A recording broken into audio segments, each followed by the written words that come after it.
Is that how you got your husband? You just shifted your way towards him and he was done? And you're like, imagine Colin, if it was that easy. Like just shift. your hands I on your flutter. hip. A come hither Boom, look. Because those hips don't lie. Lucy, I'm home. Hello, everyone, and welcome back to Having a Ball podcast. I'm your host, Siva. And I'm your co-host, Erica. And today we're talking about Lucy Plays Cupid. This is the 15th episode of season 1. It aired on January 21st, 1952. It's directed by Mark Daniels, written by Jess Oppenheimer, Madeline Pugh, and Bob Carroll Jr. It was filmed December 13th, 1951. It's a fun episode to an extent. We'll talk about we'll talk about why there was a little bit of a pause there. Yeah. But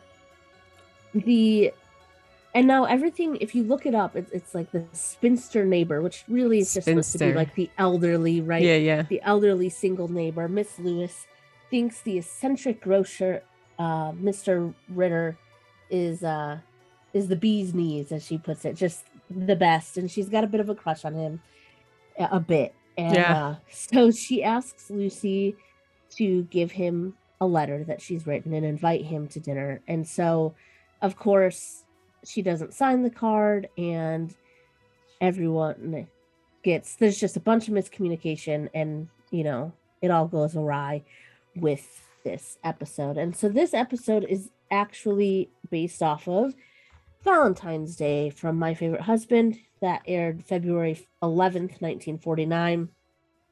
In that episode, Mr. Ritter was the butcher, and Miss Lewis was played by Katie, the maid. And before we start, I do want to let you all know that the woman who played Mrs. Lewis played Iris Atterbury on My Favorite Husband, which is pretty cool. And she also, we're just going to say, is only like 4 years older, I think, than Lucy. I think that's how old she was, 44 at the time. Which is, she was maybe like 46 or 47. She was not that much older. No. And I think you can tell, like, they tried to put her in frumpier clothes and stuff, but like, there's just moments where you can tell that she's really not that old. But maybe we're jumping ahead of ourselves. So of course, we're speaking of the actress, Bea Benaderet. Yes.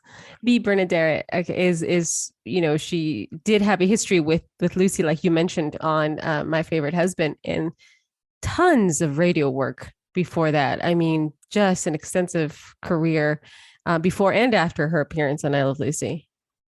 Yes, and she was actually a frontrunner, like who Lucy really wanted to cast for Ethel Mertz, but she was already playing in a different show in a pretty similar character as well. Like she would be doing basically the same type of thing in a TV show called The George Byrne and Grace Allen Show. Have you watched that? I have not. Yeah, right. She was on there. You know, what's interesting though, is much like when you hear of certain movies that another actor, you know, turned away or said no to, turn down, and you think, oh, I wonder what that movie would have looked like if that particular actor or actress had taken it.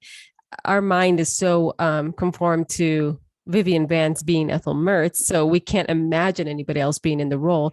I just wonder what she would be like, only because she was so great with voices, you know. I don't know if that would play a part with a lot of voiceover work she did. I just wonder what that would have looked like had it been her. And also, of course, we don't see her in her, you know, she's all dressed up to be this spinster, right? So like we don't see what she would have been if she was playing Vivian Vance. And of course, Vivian, I did write it down, and William don't appear in this episode. Right, not in this episode. Mm-mm. So I'm guessing probably still. Well, see, this baseball? Is it baseball? No, well, it could have been, but also not in the story. Season 1, they were trying to do a lot of Lucy and Desi, Lucy and Ricky, to see how they play together with guest stars. They didn't realize how much of an integral part these two neighbors would be until maybe around season 2 or so. Then it's like, have them in every episode. Yeah. Okay, so it opens up with. Oh, wait, I'm sorry. I didn't write it down. She was 46 at the 46? Time that she was playing this. So, I mean, not necessarily. She was 6 years older. And before we moved on, she also played Betty Rubble in the Flintstones, which I love. Mm-hmm. And Pearl in the Beverly Hillbillies, which we have to do a spotlight on just because she's on it. So this is, we were talking about how I wanted to do like shows that our guest stars were on. This is the only episode of I Love Lucy that she's in. Mm-hmm. So I feel like we have a right to now do a spotlight on the Beverly Hillbillies, which is just such a fun show. So stick around to 2024 and we'll be doing a spotlight. She was also in Petticoat Junction, which was also a very good show. But anyways, let's start. Let's start with just her alone. I mean, if we're not going to leave her just yet, she was credited with over 1,000 combined radio and television appearances, which is crazy. They nicknamed her the Busy Bee, BEA, the Preston. Okay. So as we go on, it starts with Lucy's in the kitchen. She's at first I thought she was cutting potatoes, but no, it looks like she's squeezing orange juice. Yeah. Does anyone ever do that anymore? I used to do that as a kid. I used to do that. Yes. My dad had one of those machines and we would just go on and on with the oranges because I like pulp in my juice. Okay. So yeah, you're right. People don't do that. I was going to say, like, I used to do it at work when people ordered like fresh smoothie juices and stuff. Yeah. And like we have one. I'm pretty sure we have like one of the little handheld ones that just has it's just like a plastic one that you just I'm pretty sure we have one of those somewhere downstairs, but like we don't do that. I just use store-bought juice. Yeah, it's a lot easier, but so much easier. But that's what good. She's doing. And so she's it's making a lot of noise, and then Miss Lewis comes in, real shy, real quiet, and then waits her turn to. Did she just help herself to coffee though, or does Lucy say help? No, remember. I think she just helps herself to coffee. That's nice. Yeah. And then we never see her again. Walking in. It's just like. And so she said, is there something that you want to talk about? Because she seems like she's got something on her mind, but isn't quite comfortable with saying it just yet because she's very shy. And then, of course, she wants to talk about a MAN. But a man. She likes Mr. Ritter, the grocery man, because he's the bee's knees. We don't use those phrases enough anymore, Ziva. No, we should start. We'll bring it back. She's the cat's pajamas. That's another one he says. So, and then of course Lucy's laughing and she's like, I'm not used to thinking of you in that way or whatever. And the best line is just because there's no snow on the roof doesn't mean there's no fire in the furnace. Or just because there is snow on the roof, I'm sorry, doesn't mean there's. Oh man. If you want to talk science, women reach that fire age later. So there might be snow on the roof. Might be. Oh, that's funny. And so of course she says, oh, here's this big romance going on. And I had no idea. Of course, she's like, no, it's just me having a massive Mr. Ritter. A massive crush. She's been having this crush for 5 years. It's a long time. Yeah. To have a crush on someone. Also, blowtorch. Before we move on, what is around her waist? Do you notice this? And do you know what it is? Miss Lewis or Lucy? Miss Lewis. Yeah, there's these like silver things dangling off her waist. If you go to Paper Moon Loves Lucy, it's at the very top. There's that first picture. There's like something. Yes, it does. It looks like some sort of I was like, are they spoons? Like are they pocket watches? Like, it may be just keys, or maybe I don't know, because she also has this kind of leathery looking belt that's wrapped around her waist and that's holding papers, and that's where she's holding the letter that she has. Or perhaps it's just placed there so she can grab it for this particular scene. Who knows what that is? But I don't know. It was weird to me. Also, we bring back the flying toaster. Yes. And maybe just catch it just like hers. a baseball. Like yeah. You get a workout every morning. It just flies in the air. Oh man. And so she's she's real shy, telling her that she has this crush and she's trying to seduce him essentially. So it's trying to invite him over for dinner. And so she wants Lucy to hand Mr. Ritter, the grocery man, this letter so he'll come by to see her and I guess eventually fall in love with her or something. So, she says that she will, Lucy does. And then Ricky comes in and the cringe begins. Yeah, I was going to say it already starts like right away. He already is like, okay, give me the note. Yeah. So he says, what's that about? Saying, yeah. So he's already like, no, this is not okay. And I mean, we talk about this because we think that it's of the time. And then, so we'll have to remember that. I'm still going to kind of jump up on my soapbox a little bit. But we'll remember that it's of the time, and it's also based off of a show that was even done a few years earlier. Mm-hmm. And if you listen to that show, there are a few times where like cringe, it's surprising, yeah. Mm-hmm. Where he's like, I thought I told you were done thinking. Like there was a moment where she was superstitious, and basically he was like, I decided for you, and we decided that I was right. And I was like, you can't change someone's thinking just because you decided. Because the man decided. And right. So here, she's very excited about helping this sweet old lady, find love. And so he's telling her that she cannot. He's, against it. He's trying to get her married. And Ricky is like, well, if he's made it to this age without getting married, why ruin it now? Right. And then he kind of tries to clean it up a bit. Plays it black. Yeah. He's like, I could have been clever enough, but I decided to play dumb. Ugh, okay. Oh my God. But so they had this like cute little talk, and then she's like, all right, well, it's settled then. I'll give him the note. Right. And he's like, no, it's settled. You won't do any of the kind. And so he grabs then he her. Says she's acting like a child. Yeah. So yeah. Which she was not. Wants to help. There are times where she does act like a child. Yeah, this was not one of them. This was not one of them. She's just wanting to help a friend. Like, if one of my friends, I don't know that I would feel comfortable giving someone else a note that, of a professed love, but like, she's just trying to be a friend. And right. So then, of course, the cringe that I think we can all unanimously say is very cringy is when he puts her over his knee and starts to spank her. And he's not just spanking her, but I wrote it down here where he says, "Are you going to do what I say?" It's it's cringy. It's uncomfortable to watch.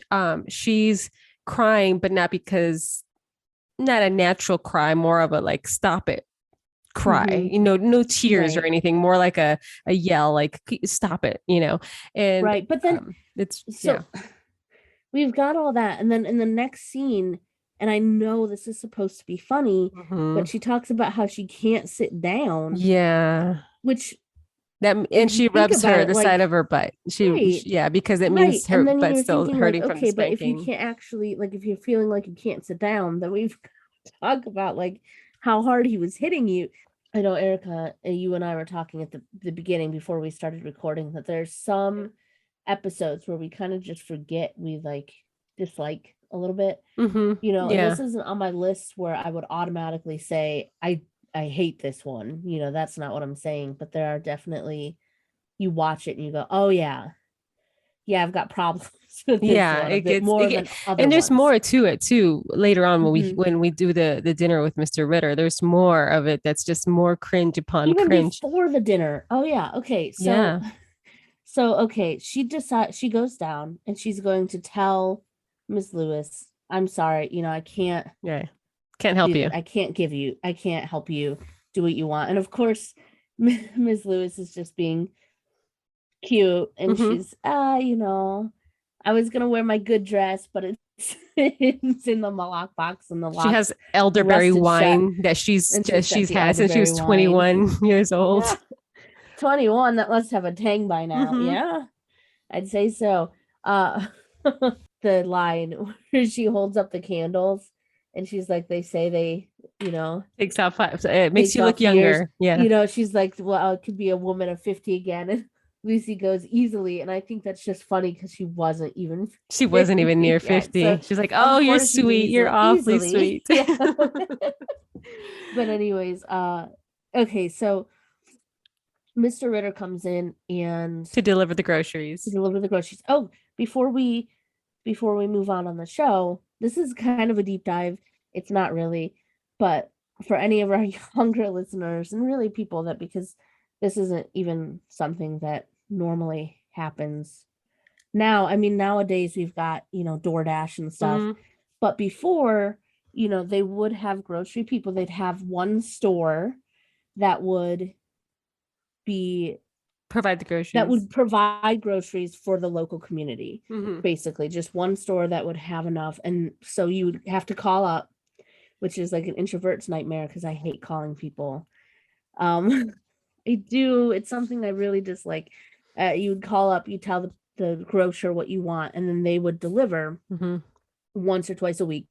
Miss Lewis says that she is just a bag of groceries twice a week. So you can see there's more than once a week is possible. And then you just pay them when they come and drop off the groceries. And so that is how groceries used to work. And that, so you could go into the store or they just deliver, which was really easily. And kind of like the milkman. Deliveries kind of stopped, right? Yeah. It was like more of and now deliveries are kind of coming.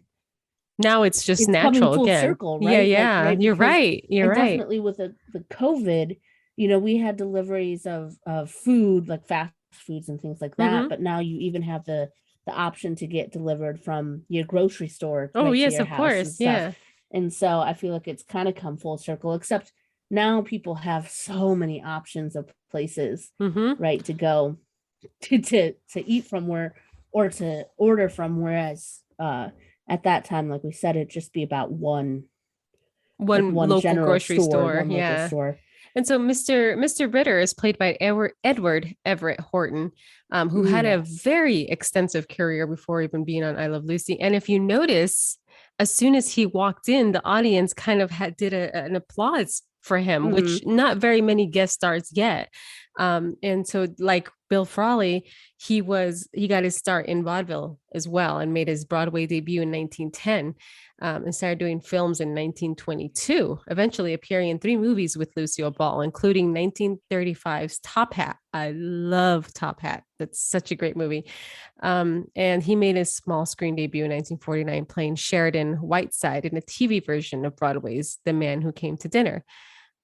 So he had quite a bit of movies under his belt before even making that appearance, which is why at the end of the episode, they just say Bea Benaderet was Miss Lewis, but they do like a special thanks to Everett to Edward Everett Horton for his appearance, so it was like we'd like to give a special thanks to Mr. Edward Everett Horton for appearing with us tonight, which is a very odd way of just saying who the actor was. Just stands out. Yeah. And so if we think about that, I mean, I feel like there's a Miss Lewis, Bea also was well known, but she was more well known for radio. Yes. And voice. So her face wasn't as well known, I guess. So it was a different type of shout out. Like he had a bigger shout out because he was more well known in the entertainment business, TV the movies. And entertainment. Yeah. Yes, I'm sorry. Okay, so he walks in. We've got him walking in, and he drops off the groceries. And you can kind of see Lucy struggling, right, to decide if she's going to. And as he's walking away, she finally says, "Okay, I have to tell you something. This is where I start having a problem," right? Because it's so uncomfortable.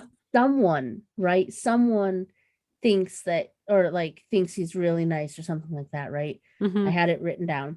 And then all of a sudden you see it, like it clicks, and he's like, oh, yeah. And he's like on her, and so like they have this whole conversation. She's trying to explain, like, it's not me, it's Miss Lewis, and gives him the letter. And of course it just says, from your secret admirer, secret lover. One thing about like Lucy Ricardo, she makes men fall in love very fast, just like Jean Valjean Raymond. And now we have Mr. Ritter just madly in love with like, just over a day. The time of like the sign of the times. Like, you just see a woman, you're like, boom, okay, married. I must love her.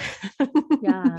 And so, of course, she's, you'd think she could just spit it out and just say, it's, but of course it wouldn't make for a funny episode, and so he's convinced that Lucy wants him to come over to dinner for her and him to have a date, even though she's married and he knows that, but still not a big deal. He's still going to show up. But she does say that it was Miss Lewis. Like it was her, like she says this, she's like, no, you don't have to play coy with me. Right. And so he's just not listening. He's not listening. That moment where he's like leaning up against, that is such a dominant move. Yes. There's I think it's really cute. No, it's not. There's a still that I saw on the website that on Paper Moon, that the look on her face is very like, scared or get away from me or, hashtag me too. But he's just over her. We're not even trying to be extra right now. Like, I feel uncomfortable if there is not a way for me to get away. Mm-hmm. So like if a man's leaning up against, that's just not, so you either have to push the man away or you have to stand there and just be okay with it. And that is at the point where she's at, and that just bothers me. Like that's such also a dominant move. And he is so quick. And like you said, like, all right, the sign of the times allows for that to happen. Mm-hmm. Now I know that can happen at any time, any generation, but I'm saying more so then she wasn't about to, kick him, in the private parts and try to run away. She's just trying to be like, still a lady, but at the same time, say you have it all wrong. So it's nice to kind of go over this with 2021 eyes to see what was accepted and what was considered funny back then. Right. And I don't think either one of us we're not bashing the show, because at that time it wasn't fine, but it was just what it was. Yeah. So we're just pointing out that looking through our 2021 lenses, we see problems. But, it's uncomfortable. It's really uncomfortable. Yeah. Yes. So that whole scene ends, right? And you see Lucy's upstairs now, and Miss Lewis comes back. She's been walking around. She ran around the track 5 times. She said she was hysterical when she found out that, he misunderstood and took her for the date. She's just been running in circles. What? In My Favorite Husband episode, they're both redheads, the maid and her. And so it's signed, your favorite redhead or something, like not my favorite, but something with the red hair. And so he says, that's the confusion. Yeah, exactly. But anyways, so Lucy's like, all right, you have to just not get him to come up, because apparently he is okay with Ricky being there and wants to profess their love and say that they should get divorced. Yeah.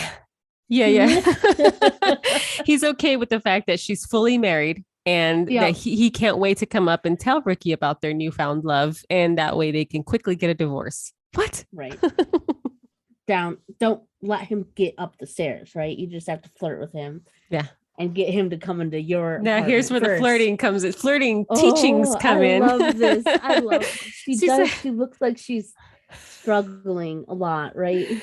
Although, for someone who's only 46, she sure did play like a 70-something-year-old or 80-something-year-old lady. So Lucy's trying to teach her, because of course the illusion is that Lucy's like this young, girl who's, very well put together to do she can still do the flirty thing and get away with it, where she's like, oh yes, that's all fine for you, but I'm a little rusty, I have a rusty transmitter.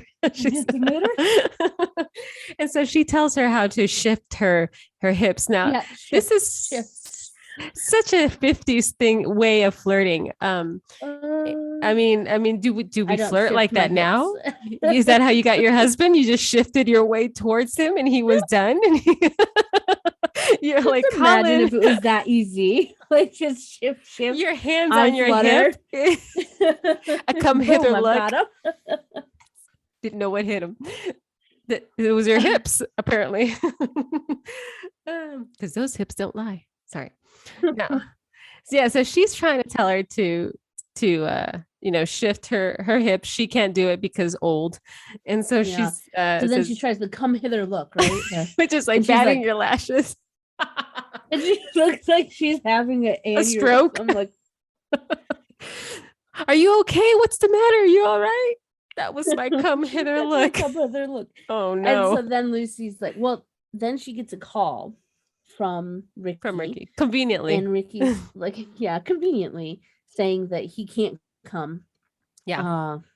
And did you like how he just pulled a cigarette out of the I mean, how there was even a cigarette there, and the then he just product pulled it out and placement started... was strong in the first season of I Love Lucy, because Philip Morris was front and center, and during Ricky's payphone call, presumably from like a drugstore or something, he stands next Philip Morris to boy, right? Yeah, the Johnny the mascot. bellhop.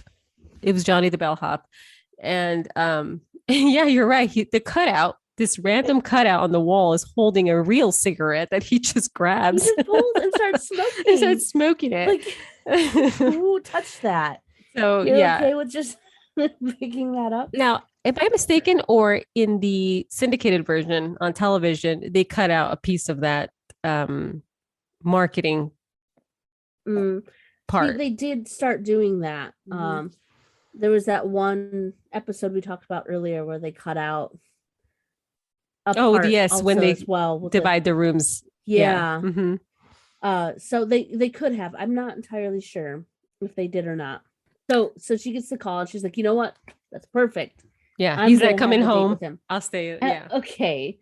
I was like, oh, whiny. She's like, you can't. He's mine. Mine. A little possessive there, like Miss Lewis. Yeah, Miss Lewis. Okay, so. Now here's the thing. I know if I know my Ziva, I know where she, just threw the whole phone away as she was writing notes, is when she's, tell me a little about Mr. Ritter, because I want to essentially turn him off. So that way he's attracted to you, and, there's no way he'd want me. So of course, Miss Lewis gives the description of how demanding this Mr. Ritter is. I still have yet to see any attractive traits that she sees in this man. Right. He can't stand children. He likes a tidy appearance. He likes immaculate housekeeping and good cooking. Well,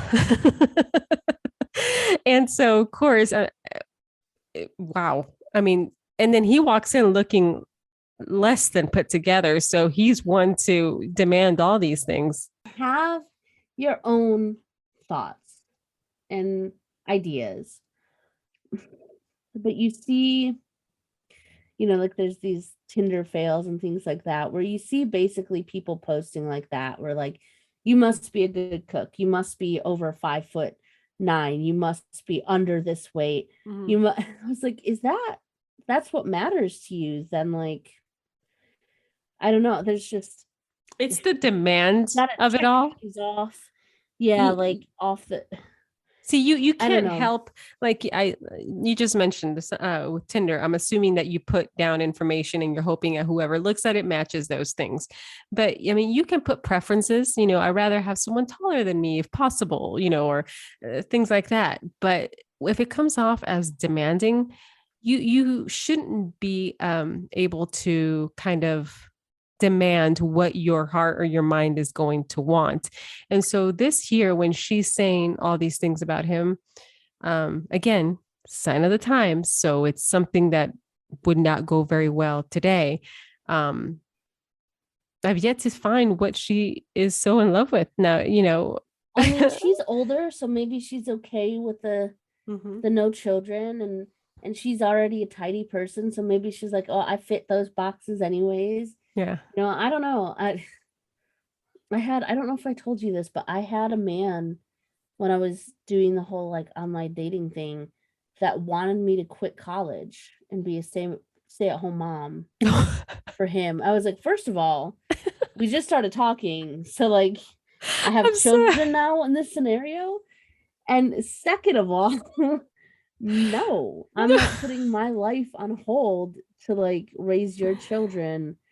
I mean, they would have been our children, but like, well, the fact at that that point, it would that, be his yeah, children at right, his house, Yeah. Yeah. So I was like, let me just block. Yeah. No. But the fact that you were only on the online dating part of it. I mean, you're not even like living together. You're not, Right. We were just starting to talk. And, and all like, okay, this is the thing. He's already telling you what so I mean, it has to be a good match. Like you can't have one a woman who's totally independent and will not be a stay-at-home mom whatsoever. And then there's some women who love that. And I think that's very beneficial to children for the most part. But you both have to be obviously on the same page with that, because otherwise you'll be miserable and you'll end up resenting the other person eventually. Right. So it has to be something from like I was a stay-at-home mom for a while, and I even am just a part-time working, and I stay most of the time at home, and I really enjoy that. But that's something that I decided. You chose that. Not something that Colin was like, you're gonna do that. Yeah. Yeah. So okay, so she tells her all these things, and Lucy's like, all right, fine. I'll do the opposite of all those things. The exact opposite. I do want to point out that she didn't go as far out as she usually does. Like the only messy part is the table. Yeah, I think they got a little more creative as the seasons went by, because this is still season 1. So because all they had was like newspapers. Else is still kind of immaculate, right? Like the books are still nicely stacked in the back, like even her messy look, clean, quote unquote messy look, clean, was not very messy. Yeah, it wasn't, but do better, Lucy. This is why she's like, this is why Mr. Ritter's like, oh, it's fine. It's okay. It's not that's like, not that bad. I'll do this. So anyways, the appetizer is tomato juice. Or as Lucille Ball calls it, tomato juice. Tomato juice. Now, I'm sure these are probably like prop cans, but like I would be so worried to drink from a can like that with the lid still up. Just cuts. Oh no. No. Yeah. Lips them out. And like I said, I'm sure it was a prop can, so they wouldn't have cut anything. But and I do like how she just kind of starts throwing things. So she's made like this date from hell. So eventually he'll just not like any of it and just run into the waiting arms of Miss Lewis. But that's it doesn't happen. It does not happen. She tries to do she cooks the way I cook. If I'm being real, her fake cooking is my real cooking. I'm just gonna put that out there. So it's a wonder I'm married. I don't know. And so Colin does most of the cooking for us. There you go. See, it's and he's like, it's fine. You don't have to do the cooking. I'll do the cooking, because he's just so enamored with this young lady that he's fallen in love with, that he doesn't care that she's not keeping a nice, tidy house or a good appearance or the cooking. But of course, we hit the part that he can't stand the most: children. Oh, wait, before we get there, I wanted to ask, what do you think his soup is? Is it like cornstarch or honey? I don't know, but thick, right? Yeah, and also I think she pours Tabasco sauce in it, and he's just on fire. Yeah. Also, they made a prop mistake, I guess. So they have a product of California. And guys, I know that normally, like nowadays, that'd be fine because you see a lot of overlap, but at the time they weren't shipping, and you're supposed to be placed in New York. In New York. It wasn't as bad as the Paris last one though. Where that one. Yeah, California wine in a French cafe. Also, I did want to ask, so that spray bottle she uses to spray the the flaming Oh yes, rock hard yes, steak. Steak. Mm-hmm. Was that a real thing? Like, did people have those in their households, or was it just like a gag thing? Was it a spray? Was it spraying water, or was it like a fire extinguisher type thing? No, it was water. It's like that one that they used where she was Oh, for the singing My clown. Body Yes, going over yes. the ocean. Right. Yeah, I for the don't clown know. and for women are wonderful. Oh, that's right. Fabulous. Yeah, we're Yeah. fabulous. Yeah. I don't know. It looks very propish, like it's a prop. I don't know why you would have one in your home. I mean, I don't know what it's used for other than for just spraying people. spraying people in faces and steaks. But really, I don't know what you would call that, because it's not really just a spray bottle. It's very it's forceful. It's much more violent than your average spray. So I don't know what you would use that for, other than perhaps rinsing off somewhere in the garden, but that would still be a little too aggressive for flowers and stuff. I don't know. I don't know. Okay. So we get to the children. You were talking about the children that he this really is disliked. My favorite, because they just keep coming out. First she says, keep quiet because you'll wake the children. And the way he describes his children, he really can't stand children. Lollipop, sticky fingered, stealing kids. Yeah. Same. And so they count, 25 he counts? Yeah. Because it does that like crossfade. Right. You can tell time's He's going on. Still counting. And she says there's still 6 that are missing. And what I love that, as these children are, coming out of the bedroom, there's one dressed like a little Ricky Ricardo with a conga drum. What?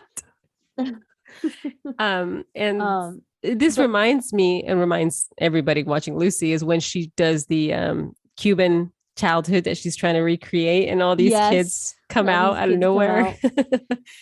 So in this episode, there's 10. There's not 25. There's 10 uncredited kids that come through that.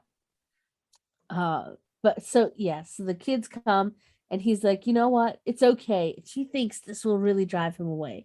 No. 25 kids is not going to do it. Apparently not. He's still in love. And so this is when we cut back down to Ricky, right? Mm-hmm. He's coming in, and Miss Lewis tries to keep him from going up to the apartment upstairs by come hither, look. Come hither, look. She's like, you're the first man I've flirted with, and I like it. Jeez. She says he can't go upstairs until Mr. Ritter's gone. And of course, Ricky finds this hilarious. And I start to find this problematic again. Not until he gets upstairs. But he finds it hilarious, and he's going to go upstairs. And Mr. Ritter's going to say something like, we're in love. Oh, wait. He's like, what's new? I love this. Oh, yes, because Mr. Ritter's like, he's trying to hug her, embrace her. And they kind of like freeze, right? And he just comes in and says, what's new? And Lisa's like, what's new? She's in the arms of another man, and he's asking her what's new. And so Mr. Ritter is now speaking for both of them, saying that they're in love, and he has to accept her. And so Ricky says, you can't expect me to keep you all to myself, and I pass her on to you. And you pass her into waiting arms. Say something. Yes. This is where I have a problem. I know you do. I know. Again, it's just supposed to be funny. But I'm like, she's not a possession to be given away. Like, I give you permission to marry my wife. And yeah. I'm like, yeah. Also fight for your wife, man. Yeah. No, I know that he's resigned. He knows, right? He knows, so he's playing a part, and you hope and think that he'd probably, if he didn't know, he would come in and be like, yo, that's my wife. Yeah. But obviously, that is told that he's not. He goes to the back. He's like, I'm going to go pack. And so he leaves, all dramatic, with his arm up, going to pack. And Mr. Ritter starts chasing Lucy. literally chasing her. Yeah, around more furniture. more cringe. Yeah. Yeah, but when they talk about cringe, because Lucy runs away and Miss Lewis Miss comes Lewis in walks in and starts chasing him in the exact same way, and I just find that so funny. Like he even hides behind the door like Lucy did, and just so funny. And then she does her come hither look again, and he kind of is like, I like oh, this. oh. Now, see, here's the thing with Mr. Ritter. He's very fickle in the way he falls in love, because just not less than 2 seconds before he was crazy about Lucy. And so just a little, or Miss Lewis is just that. Maybe she's just that good. And also maybe he was like, oh, a woman that wants me to come hither. Come hither. Do Yeah. you think they stayed together with how quickly, They go off together into the go sunset. off together? Mhm. Yeah, maybe they lived happily ever after. We don't see either one of them again, so I think we can, in our minds, just imagine that. Yeah. And then, so that's basically the end. They leave together, and that's the end of the show. Or that's the show. That's it. That's it. It's over.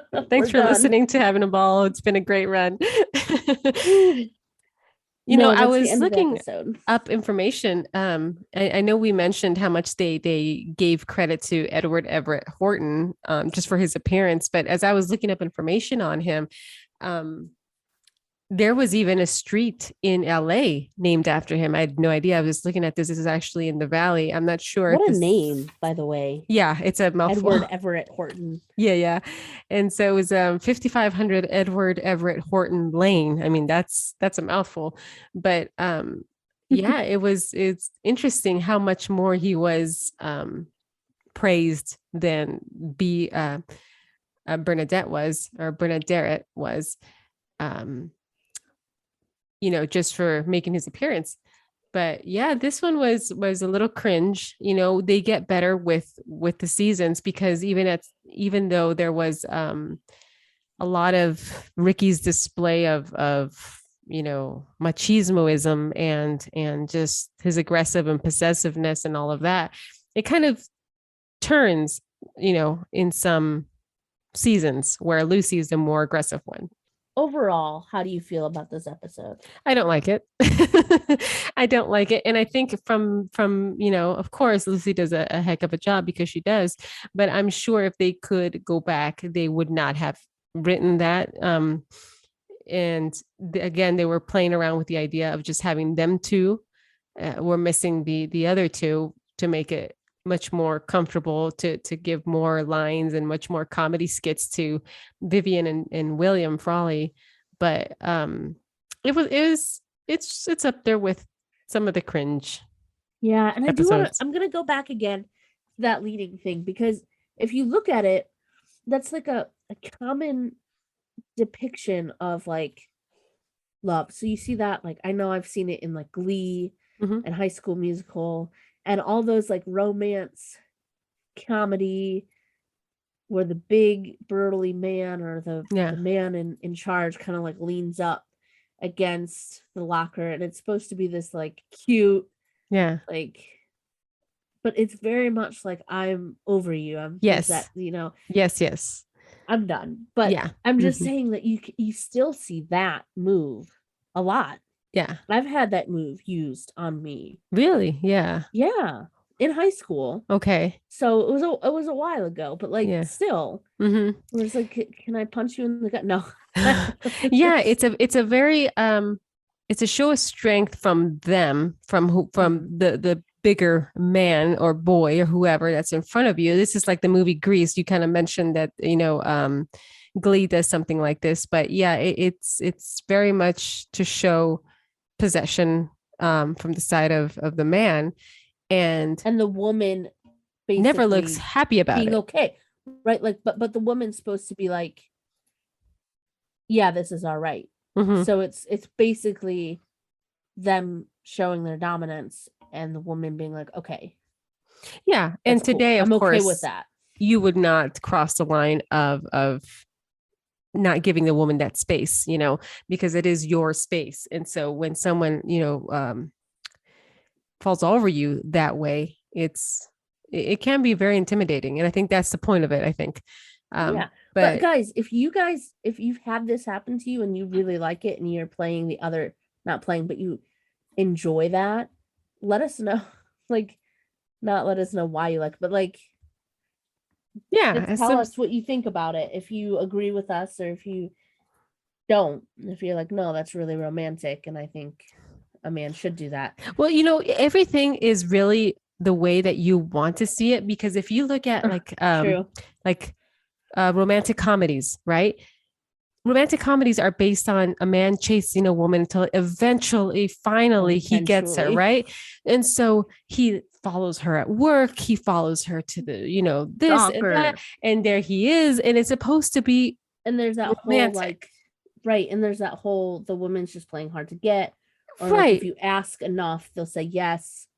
And at the end, it's like, right. You finally wore her down.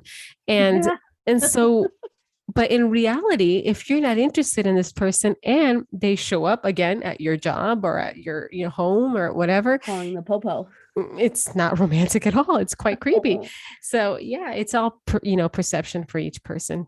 But again, this was, that's why we love rewatching and revisiting these episodes, because they strike conversations that perhaps we never even thought of when we were kids watching this, because right. We're just like, doesn't come to your mind. It's funny. Look how funny he's chasing her around. Wait a minute. And right. And I do think they play a good, and like I said, I don't hate this episode. Mm-hmm. It's just one of those ones where there are problems for me, but there's a balance in this one. And I think that's why I don't hate it. Yeah. Because there's enough things that I like about it. And there's, that whole meal. I really like that. The whole, the bad meal sauce and the meal. And she comes out with the burning steaks. I mean, we didn't talk about it a whole lot, but the fact that she just douses the whole table in water. Like, I love that. And then just throws the food at him. Sit down and eat. Like, it's good. So, no, that's funny. That's the comedy that we come for. But yeah. So let us know, guys, how you feel about this episode. Yeah. And what you liked and disliked about it. If you also share our feelings about maybe not liking this one as much as some of the other ones. Mm-hmm. Absolutely. So find us everywhere. We are on all your streaming services. We're on having a ball pod at gmail.com. If you want to send us an email or any recommendations or corrections or anything, or just to say hi, we get some of those too. And we're on Instagram, Facebook, and YouTube at Having a Ball Podcast. Thank you. Bye. Thanks, guys.